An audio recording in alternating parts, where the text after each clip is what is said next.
The room fell silent the moment he stepped in, soaking wet from the rain, jacket folded over one arm, eyes exhausted yet strangely determined. No one expected a man like him to walk into a place like this, and no one could imagine that, within the next few minutes, he would make a CEO cry. But before any of that happened, before he shook the foundations of that polished corporate office, he whispered something no one else heard, something broken, desperate, and honest. "Please, just give me a chance. I can't afford to fail today."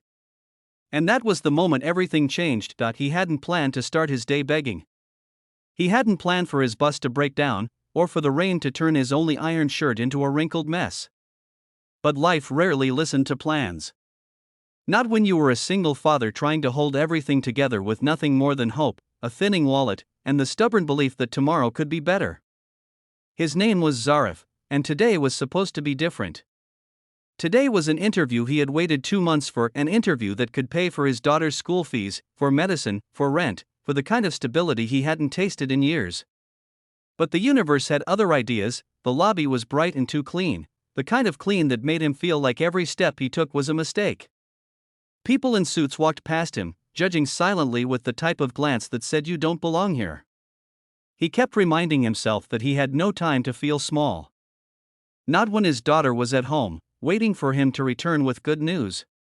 So he stood straighter, forced his breathing to slow, and walked toward the receptionist only to be told he was 23 minutes late. "The CEO doesn't like delays," she said. "He'll probably send you home." His heart sank, but he didn't argue. He simply nodded, eyes lowering in defeat, until she unexpectedly stood up and whispered, "But I'll tell him you're here. Don't lose hope." He didn't know why she said it, but he held onto her words like a lifeline. Minutes later, he was brought into a massive conference room where an older man in a sharp gray suit sat with impatience written across his face. This was CEO Arman Halim, famous for brutal honesty and zero tolerance. "Please," the CEO began, glancing at his folder, "just make it fast. I have a tight schedule." The tone wasn't rude, just cold, practical, uninterested. Zarif swallowed. "Yes, sir. I will." He could feel his hands trembling. He reached up to loosen his damp jacket and then froze when he noticed the CEO staring at him. "You're wet," Arman commented bluntly. "I walked the last 3 kilometers, Zarif replied quietly, taking off his jacket anyway. And that's when it happened. A small handmade paper flower fell out of his pocket and landed on the polished floor. A little crooked, colored with crayons, the name Haya scribbled across one petal. A gift from his daughter. A reminder of why he must not fail. The CEO stared at it.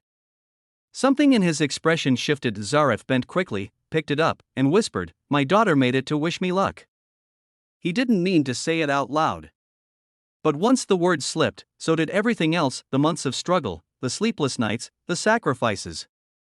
He stood there, jacket in hand, eyes tired yet burning with determination, and the CEO, unexpectedly, told him to sit, and that was how the story truly began. The interview didn't feel like an interrogation after that moment.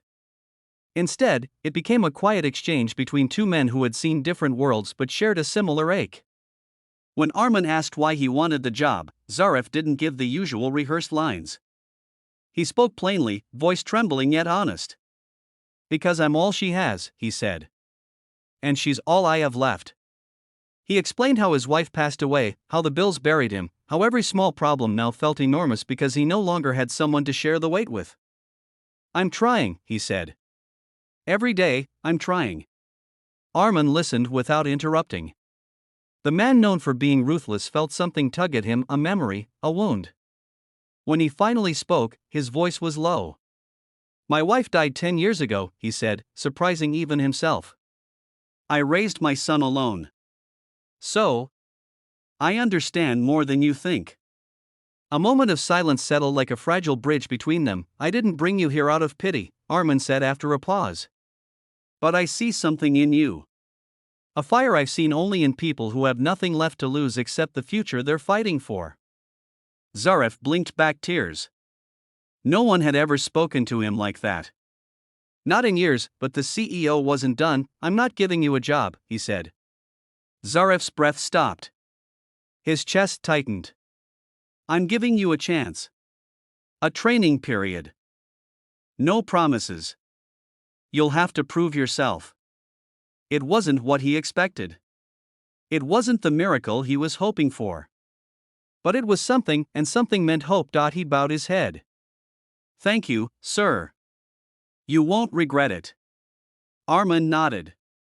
Good. Because if you fail, you'll have to tell your daughter why.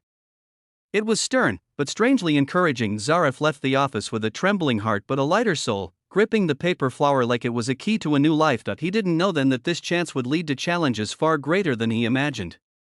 Mistakes. Pressure. Unexpected kindness.